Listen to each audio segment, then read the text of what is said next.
All right, so we've been learning about narrative writing, and today our goal is to enhance and enrich by adding details to our stories.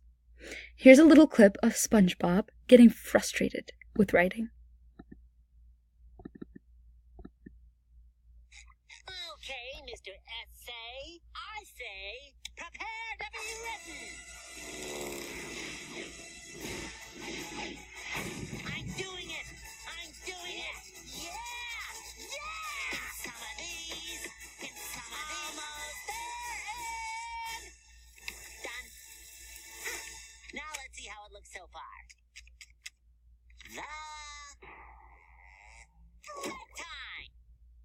So, we all have those moments, but hopefully, with this lesson, we're going to know how to write some really good short essay stories. Good writing comes from close observation of people, places, objects, and even our own feelings and emotions. Your assessment, which is due next week, will require you to write a descriptive narrative piece based on a picture of your choice. Here's an example. In this picture, you can see a dog and her children.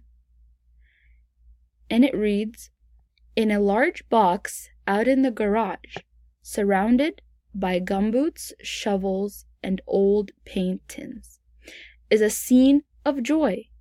The happy mother lies on a tatty red and yellow blanket, her litter at her belly.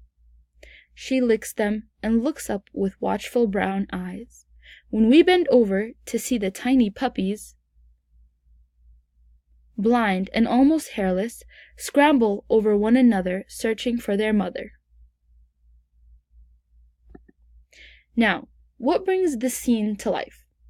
We're going to take 2 minutes and write down some words, everything that you can think of, that help the reader visualize the scene. All right, go ahead.